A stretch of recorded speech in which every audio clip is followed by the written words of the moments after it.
Et ben voilà, on se retrouve le dernier jour de notre événement qui s'intitule La QVT by Kamcha, faisons parler les experts.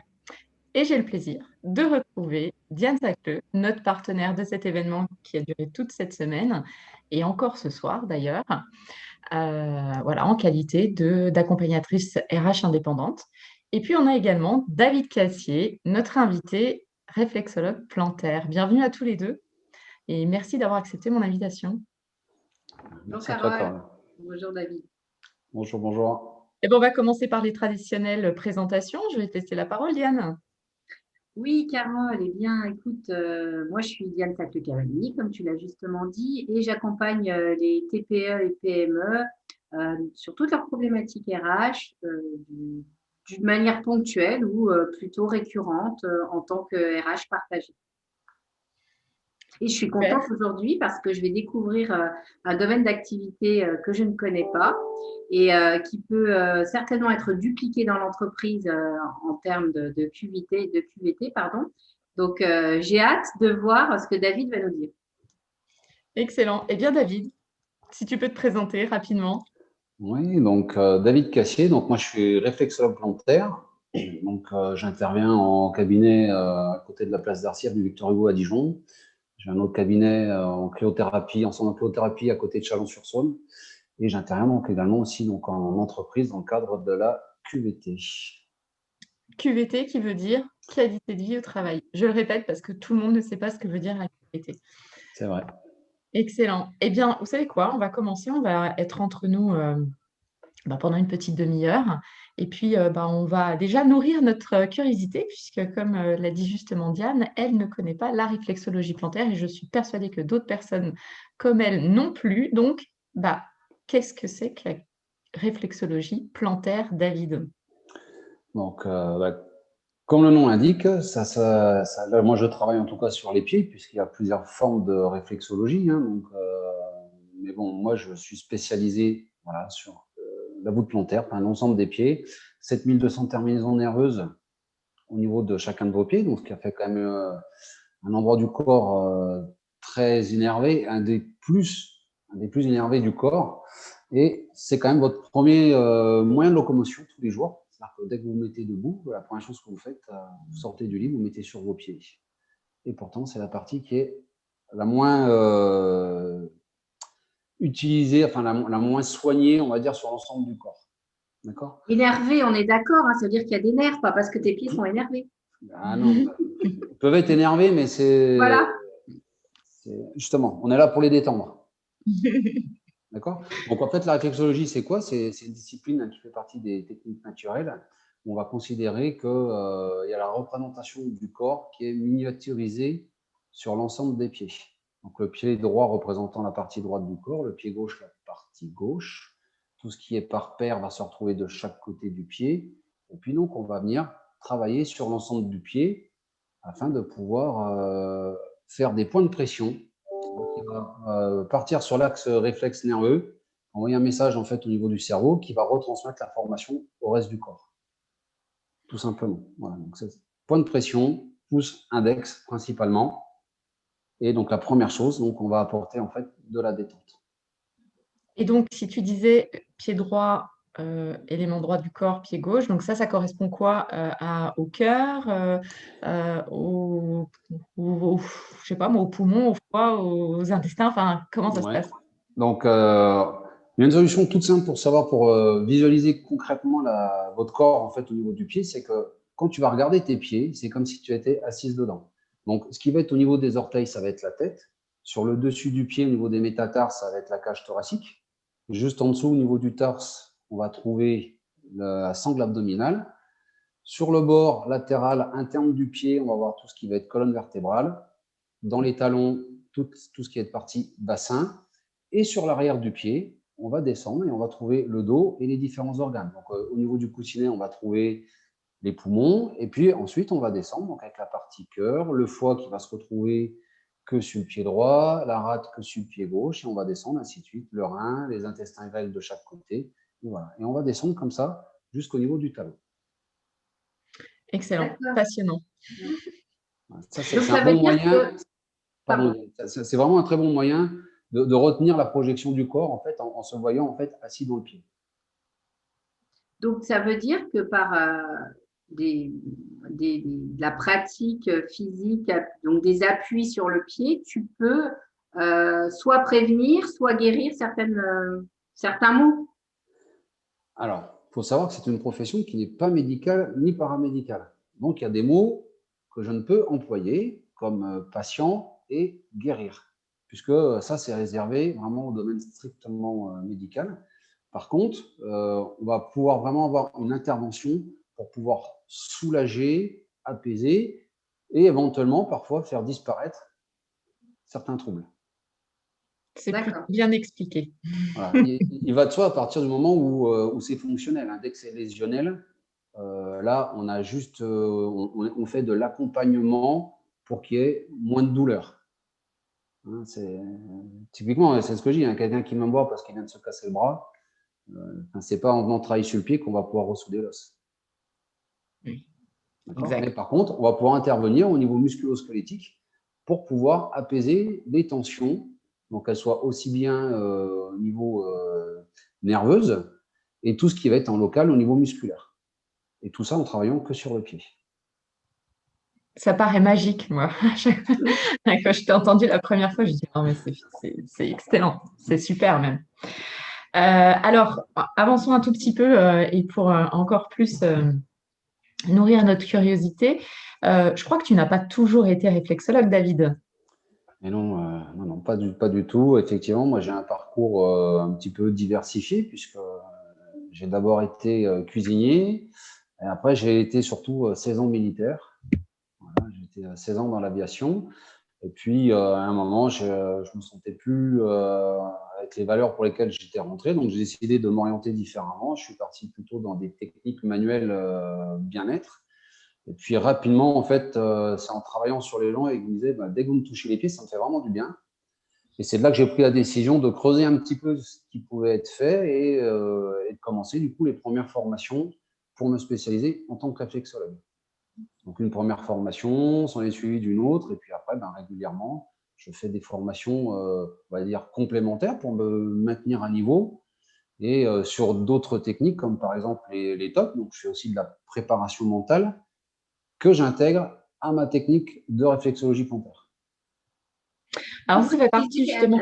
Carole, il y a un truc que je n'ai pas compris, mais peut-être les TOP. Qu'est-ce que tu peux préciser? Voilà, donc c'est les techniques d'optimisation du potentiel. Donc, c'est tout simplement un ensemble d'outils permettant de mobiliser au mieux ses ressources. On va travailler sur la relaxation, la respiration et l'imagerie mentale. Donc ça, typiquement, ça fait vraiment partie ça pourrait faire partie d'une politique QVT parce qu'on a tous dans l'entreprise, les salariés, je pense plutôt aux managers pour le coup, pourraient être intéressés par ton service. Tout à fait. Mais alors, l'avantage en fait de ces techniques, c'est qu'elles s'adressent, mais vraiment absolument à tout le monde, puisqu'on a tendance à penser que la préparation mentale, ça va être réservé principalement au départ aux sportifs, et notamment les sportifs de haut niveau. Après, à tout ce qui va être chef d'entreprise et tout ce qui va être manager. Mais finalement, on s'aperçoit que tout le monde, quel que soit au niveau de l'échelle, en a besoin ou peut en avoir besoin, puisque c'est vraiment de transmettre des outils pour pouvoir les aider au mieux dans leur fonction. D'ailleurs, ça fait partie de la question suivante, c'est justement à qui s'adresse la réflexologie plantaire? Quel type de personnes tu croises? Pourquoi on vient te voir? Enfin, justement, si tu peux nous en dire un peu plus à ce sujet. Donc, moi, au niveau de ma clientèle, donc, mon plus jeune client a 6 mois et les plus âgés ont 95 ans. Donc, c'est quand même un panel très, très large. Ça va de l'ouvrier à la mamie, personne donc aux sportifs. Moi, je m'occupe notamment aussi de sportifs de haut niveau, mais ça s'adresse à absolument tout le monde. Et au départ, principalement, c'est la réflexologie plantaire, au départ, c'est de la prévention. Donc, on est vraiment, en plus de ça, dans le cadre de la QVT, on est en plein dedans. Ça s'adresse principalement au départ sur les personnes en bonne santé et qui veulent garder ce capital santé. D'accord. Malheureusement, c'est très régulier que la majeure partie des gens qui viennent me voir viennent au départ parce qu'ils ont un trouble. Et après, le but, c'est quoi? c'est quelque part, c'est d'essayer de les éduquer en leur disant, mais voilà, maintenant, vous êtes venus intervenir, vous êtes venus vers moi pour qu'on puisse intervenir dessus. Et l'objectif, c'est de faire de la prévention, c'est de modifier la mentalité des gens pour qu'ils puissent prendre en compte que, effectivement, c'est en faisant des séances assez régulièrement, on va pouvoir garder en fait, et maintenir son capital santé. Donc c'est pour ça, ça va vraiment s'adresser, que ce soit sur des troubles digestifs, du stress, du sommeil, ça peut être des problèmes de respiration. Après, on va être sur tout ce qui va être les problématiques au niveau des femmes, hein, donc les syndromes prémenstruels, la ménopause. Chez les hommes, ça va être la prostate. Et on va voir tout ce qui est musculo-squelettique. C'est pour ça que dans le cadre de la QVT, c'est très intéressant puisqu'on va pouvoir aussi bien, j'ai envie de dire, l'ouvrier ou qui est sur les chantiers, qui est sur la chaîne à l'usine, on va pouvoir travailler tout ce qui va être musculo-squelettique. Et puis après, on a quand même toute cette partie où on va pouvoir aller sur quelque chose de plus global, mais de personnalisé, en prenant en compte, ben voilà, en ce moment, je dors mal ou j'ai des sinusites chroniques, qu'est-ce que je peux faire voilà. Il y a vraiment un panel assez large et qui est personnalisé à chaque personne. Alors, c'est super intéressant. D'ailleurs, si on doit parler d'indicateurs, parce que là, tu as quand même évoqué quand même des points sensibles, là, je vais plus m'adresser à Diane. Du coup, Diane, toi, en tant qu'accompagnatrice RH et RH de métier, comment toi, tu décèles en fait? Quels sont les indicateurs dans une entreprise qui vont te donner l'envie justement de faire appel à quelqu'un comme David? Alors, j'allais dire un petit peu comme tous nos intervenants, hein, c'est-à-dire que nos indicateurs en tant que RH, bon, ça va être l'aspect très social, c'est-à-dire est-ce qu'on a des remontées des chantiers, par exemple, ou d'une usine, c'est-à-dire du pôle production, où on sent qu'il peut y avoir une fatigue, un stress sur certains postes de travail. Et puis l'indicateur final, ça sera, comme je l'ai dit depuis le début de la semaine, malgré tout, les arrêts maladie. Mais on évite les arrêts maladie. Donc, il faut être très sensible au dialogue social, très sensible à l'écoute de ses salariés. Le matin, le dirigeant, il peut aller les voir ou le RH et poser des questions. Comment ça va ce matin? Est-ce que tu te sens bien? Donc, c'est maintenir le dialogue avec ses salariés. Je pense que c'est très, très important pour les managers de proximité ou les RH ou le dirigeant parce que ça permet d'évaluer ce qui se passe et d'anticiper au mieux et d'utiliser David, par exemple, pour permettre de gérer, pourquoi pas, le stress, de gérer certaines douleurs liées au travail et donc les TMS. Donc oui, c'est des indicateurs importants à prendre en compte, l'écoute, l'écoute et l'écoute. Beaucoup d'écoute. Et toi, du coup, David, quand on fait appel à toi, parce que je sais que tu as eu déjà plusieurs expériences en entreprise, d'ailleurs, je pense que ça peut être intéressant que tu nous en parles. Quelles ont été les raisons pour lesquelles on a fait appel à toi? Alors effectivement, j'ai déjà un peu d'expérience quand même à ce niveau-là. Donc, notamment, je suis intervenu chez EDF ou Veolia. Donc là, on est sur des gros groupes pour qui, en plus de ça, la semaine de la QVT est très importante. C'est quelque chose qu'ils mettent vraiment en place régulièrement chaque année. Et, euh, et ça permet, voilà, ils font intervenir plusieurs personnes dans des domaines différents afin que chaque collaborateur puisse venir sur ce qui va l'intéresser en fait. Ils viennent chercher potentiellement des réponses ou peut-être une option qui va être un peu plus personnelle en fonction de ce qu'ils vont avoir besoin.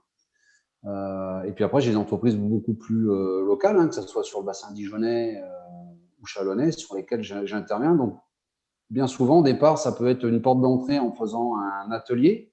On a un atelier sur une 10-12 personnes sur lesquelles je vais plutôt transmettre des outils que les gens vont pouvoir utiliser soit au bureau, soit à la maison. Donc, en fonction de leurs besoins. Voilà, tiens, comment on peut faire pour soulager sur tel trouble? Alors, tiens, en ce moment, j'ai des petits soucis au niveau digestif, ou tiens, je suis un peu stressé, j'ai du mal à dormir.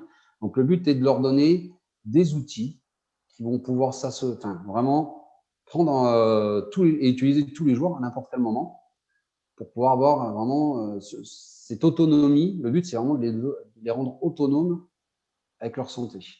D'accord? Ça, c'est très important. Donc, on a ces ateliers. Et puis après, à la demande du RH, on va pouvoir mettre aussi en place des séances individuelles qui vont donc généralement de 15 minutes jusqu'à 1 heure, comme ça peut être possible en fait en cabinet. Globalement, c'est plutôt des séances soit de 15 ou de 25 minutes.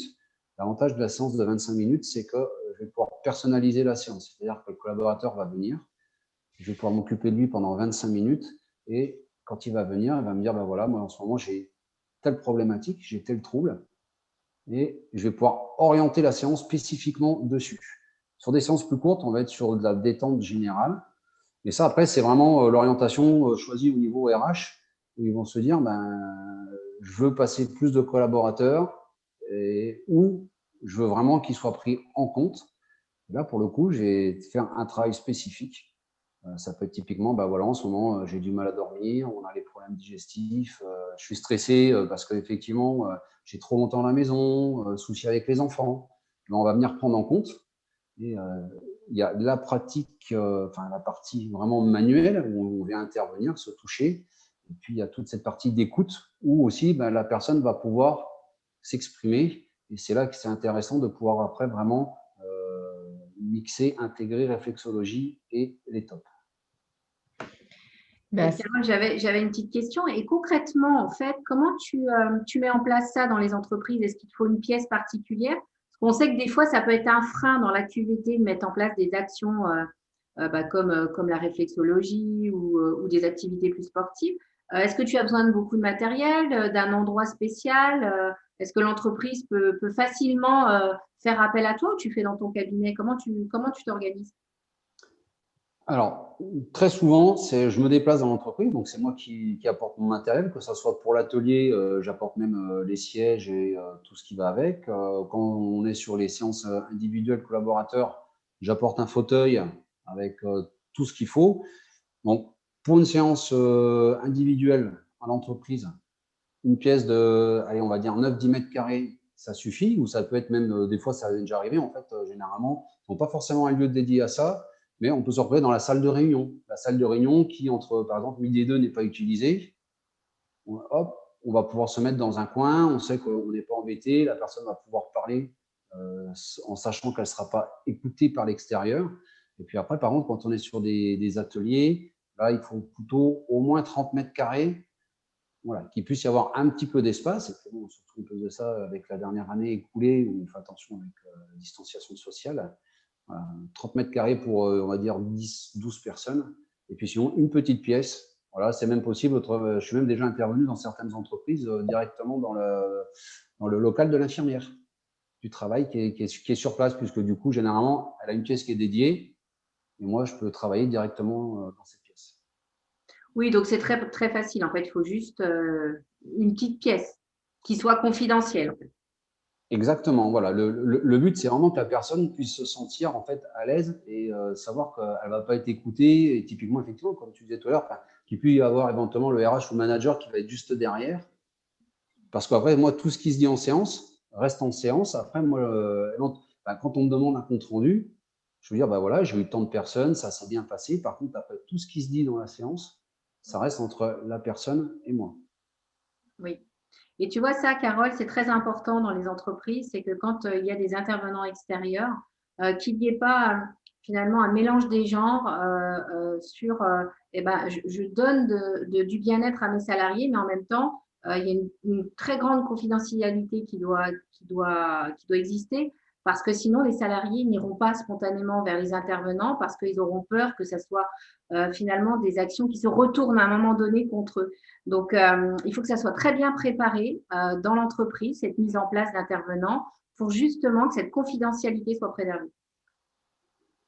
Et à juste titre, je pense que c'est très pertinent en tous les cas de soulever ces points-là, parce que tu le dis très très bien.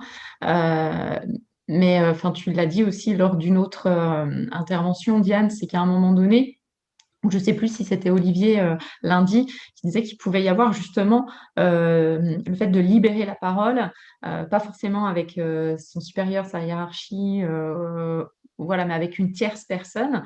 Et surtout, en fait, de collaborer, enfin pas de collaborer, mais d'avoir une synergie entre la vie perso et la vie professionnelle. Parce que finalement, à un moment donné, dans ta vie professionnelle, tu emmènes ta vie perso avec toi et ça peut effectivement avoir des répercussions. On sait très bien, voilà, les enfants, la maladie, les divorces, les séparations, le changement, quoi, hein, en général. Et ça, on n'en prend pas toujours, enfin, on le prend pas toujours en considération et on pense pas que, bah, tout le monde a la capacité d'ouvrir la porte du bureau, de dire: «Bah, voilà ce qui se passe au bureau reste au bureau». Malheureusement, on est tous des êtres humains et on est tous, justement, sensibles à ces émotions et à ce qui peut se passer, dans notre environnement personnel et ça a un impact aussi dans l'entreprise. Et quand, on peut avoir des intervenants comme toi, David, qui, jouent aussi ce rôle d'intermédiaire et d'écoute, je pense que c'est très salutaire pour l'entreprise. Exactement. Et puis là où c'est très très juste ce que tu soulignes, c'est effectivement, je vais au travail, je peux pas ignorer ma partie, ma vie privée, mais à l'inverse, c'est vrai dans l'autre sens aussi. C'est-à-dire que bien souvent aussi, ce qui se passe au travail, potentiellement, va être amené à la maison. Et donc peut aussi, voilà, impacter ma vie personnelle. Et complètement. D'ailleurs, on l'a vu dans notre sondage que l'on a fait avec Diane, concernant justement, bah, la QVT, le bien-être au travail et le télétravail en période de covid. Il semblerait que beaucoup de salariés ont répondu justement qu'ils n'arrivaient pas justement à faire la scission entre la mission professionnelle et la vie personnelle. Et ça aussi, ça a été, effectivement, soulevé. Oui, ça Oui, me on passe parle. quand même 80% de notre temps au travail. Enfin, c'est un lieu qui doit être préservé malgré tout et c'est compliqué de faire la part des choses quelquefois.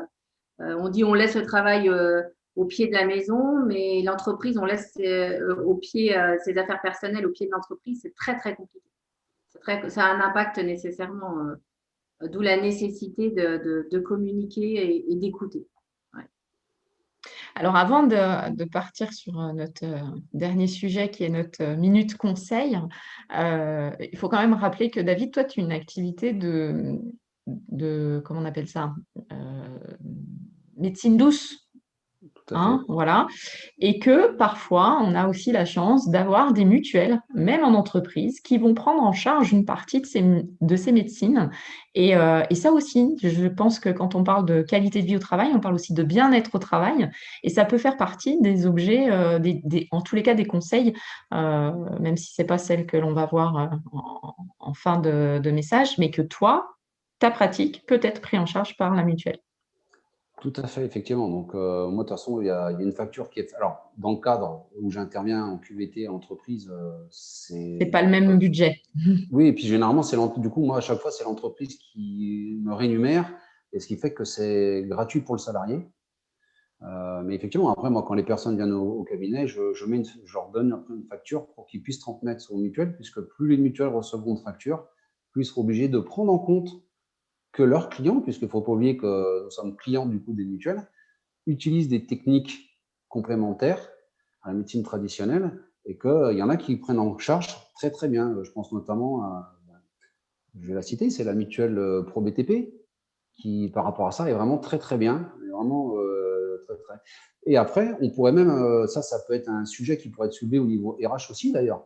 C'est que, puisque j'ai un exemple très concret d'un directeur sur Chalon qui a négocié sa mutuelle d'entreprise et qui a dit, écoutez, moi, très bien, vous me voulez comme client, vous voulez que je reste, je ne sais plus exactement, vous incluez la réflexologie dans les techniques complémentaires.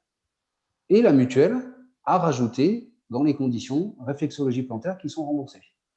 Donc, le chef d'entreprise a aussi un rôle et un poids sur lequel il peut vraiment apporter encore un plus du coup pour ses collaborateurs. Bien sûr. Le chef d'entreprise, c'est le pilote. Hein. Sans le chef d'entreprise, on ne peut pas mettre en place de QVT.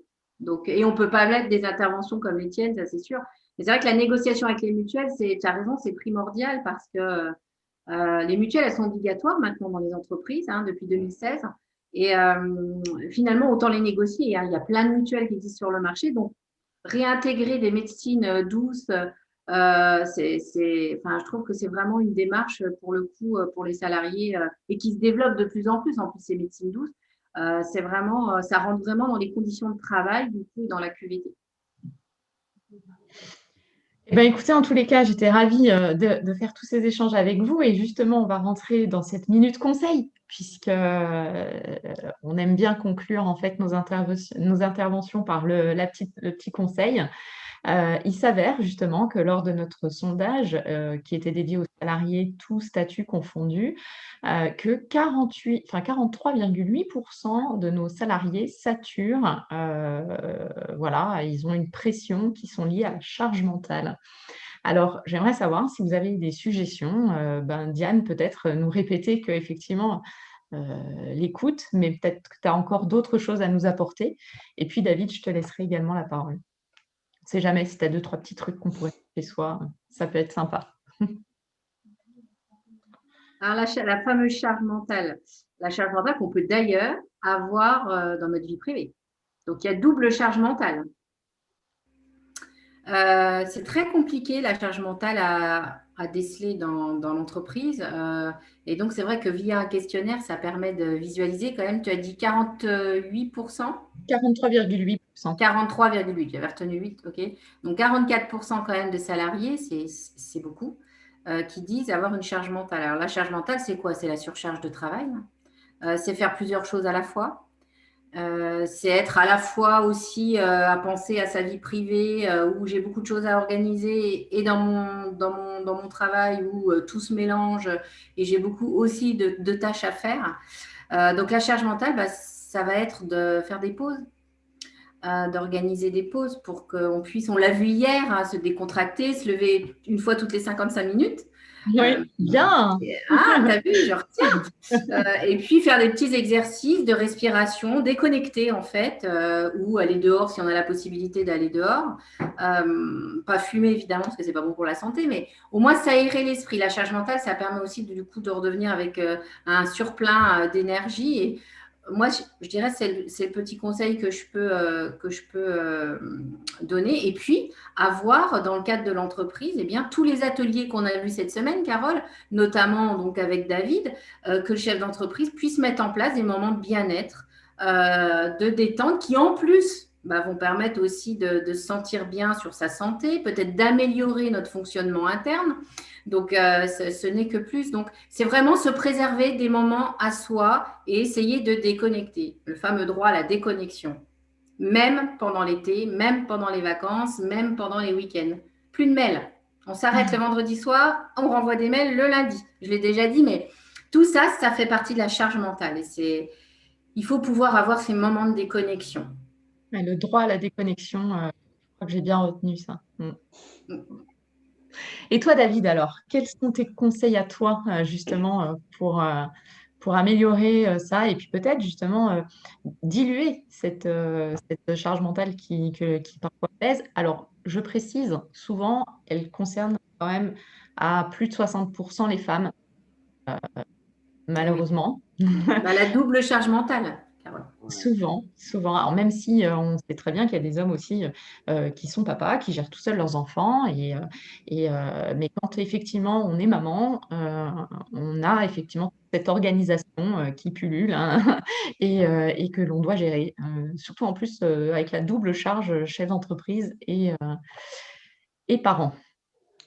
Oui, exactement. Donc, moi, ce que j'aime bien, c'est, enfin, il y a des petits exercices qui sont très faciles à mettre en place et ce qui peut être fait régulièrement et même plusieurs fois dans la journée et qui sont tout simplement basés en fait juste sur de la respiration. Parce que après, effectivement, on peut avoir quelques points d'autostimulation sur lesquels on peut venir travailler. Au travail, c'est forcément pas toujours évident. On peut très bien partir, je sais pas si on voit, mais sur des petites balles à picot qui vont être très très bien justement quand on va être un petit peu énervé. Donc l'avantage, c'est qu'on va pouvoir aussi bien s'en servir pour travailler au niveau main. Éventuellement, c'est retirer les chaussures et venir faire rouler sous le pied pour pouvoir vraiment venir activer ce tissu plantaire pour pouvoir assouplir. Et donc, ça va pour moi permettre d'avoir une détente, mais qui va être réellement physique pour le coup. Donc ça, c'est très intéressant. Et puis moi, les petites techniques, les petits outils que j'aime vraiment bien transmettre, c'est juste des respirations sur environ 60 à 70 secondes, puisque ça va dépendre de la capacité respiratoire de chacun. Ça va être de vraiment faire des respirations, ce qu'on appelle complètes, sur 3 étages, ventre, thorax, épaules. C'est-à-dire que quand je vais inspirer, je vais gonfler le ventre, la poitrine, le thorax va se soulever, les épaules vont remonter comme pour toucher les oreilles. Et puis, je vais prendre le temps d'expirer. À l'inverse, on va vraiment tout relâcher et creuser le ventre. Parce que le fait de venir creuser le ventre, ça va permettre de venir masser les organes internes et donc masser les intestins, ce qu'on appelle le premier ou deuxième cerveau en fonction des gens. D'accord ? Et ça, le but, c'est de faire au moins 3 respirations vraiment complètes à son rythme. Et généralement, surtout effectivement sur des postes assez importants, je préconise, c'est quand vous arrivez le matin et vous allumez l'ordinateur, pendant que l'ordinateur se met en route, eh ben, prenez le temps de faire ces 3 à 5, 6 respirations, le temps que ça se mette en route. Ça va déjà permettre de se recentrer et d'abaisser et d'évacuer un petit peu déjà ce que j'ai pu laisser qui arrive de la maison. Au moment, avant de partir sur la pause du repas, c'est faire la même chose. C'est-à-dire, avant de partir, je vais me préparer à fermer l'ordinateur pour aller manger. Et ben, j'en profite aussi de nouveau pour reprendre 7 minutes de respiration où je prends vraiment le temps, j'inspire, j'expire. Et je fais pareil au retour. Et surtout le soir, avant de repartir, c'est pareil. Une fois que j'ai fait mon dernier mail, que je sais que je m'en vais, je ferme. Et le temps que ça se ferme, je reprends ce temps de respiration, voilà, qui va me permettre du coup de déconnecter avant de rentrer à la maison ou de prendre la voiture pour arriver et du coup essayer de vraiment de décharger mentalement tout ce qui a pu se passer dans la journée. Et ça, simplement, voilà, respiration, ventre, thorax, épaule, mais vraiment avec une bonne amplitude à son rythme et tout de suite, ça va déstresser en fait. On n'y Excellent. pense pas assez. Et est-ce qu'on peut utiliser ta petite balle sous les pieds la journée? On est à notre bureau, prends ta petite balle et sous les pieds, on fait bouger la balle. Exactement. Moi, j'ai envie de dire, quand je suis entre 2 rendez-vous ou que je fais de l'administratif, j'hésite pas à retirer les chaussures et à prendre justement typiquement ce genre de balle. Alors après, on n'est pas, enfin, ça peut être une balle, mais après, ça peut être ne serait-ce qu'un manche en bois, une balle de golf aussi, ça peut le faire. Ce qui est intéressant en fait sur les petites balles à picot, c'est que le tissu réflexe se trouve 2 à 3 mm sous la peau. Donc l'avantage d'avoir ces picots, on va venir chercher un petit peu plus en profondeur pour pouvoir vraiment avoir un impact et assouplir au niveau du pied. Et ça, c'est très très bien. L'avantage, voilà, on s'en sert. Surtout que tous les sols sont lisses aujourd'hui, que ce soit à la maison comme au travail. Carrelage, du parquet, du lino, enfin des chapes de béton, ça, tout est lisse. Donc la voûte plantaire n'est plus stimulée. On porte des chaussures en permanence. Donc tout est lissé et fait pour qu'on ne puisse plus stimuler au niveau du pied. Donc pour ça, n'hésitez pas après quand vous êtes à la maison à être pieds nus, aller dans le jardin pieds nus s'il faut, même dans la cour avec les cailloux, ça fait mal au départ, mais ça va vous faire du bien. Assis sur un petit champ de fleurs, là. Enfin, Tout à assis, fait. debout, c'est très dur, mais effectivement, déjà assis, ce sera déjà pas mal. Ouais. Mais voilà, faut vraiment pas hésiter à pouvoir se mettre pieds nus. On le fait plus assez en fait. Voilà, donc le but est vraiment de stimuler au maximum, puisque le premier impact, c'est la détente. En fait, les tissus plantaires sont pas habitués. Voilà, ils sont emmitouflés de partout maintenant aujourd'hui. Donc, travaillez dessus et vous allez voir, ça va être beaucoup mieux. Merci beaucoup. Occupons-nous de nos pieds, c'est dur à dire. On doit s'occuper de nos pieds. Non, Exactement. notre pied. En bonne main, justement. N'oubliez pas que c'est votre premier moyen de locomotion tous les jours. Oui. C'est ce qui Et qui vous supporte notre transporte. poids toute la vie. Exactement. Quand Et même. quoi ce que nous fassions, hein, qu'on soit sur un travail de bureautique, un travail dehors, que nous fassions de la marche ou du sport de haut niveau, de toute façon, nos pieds sont importants.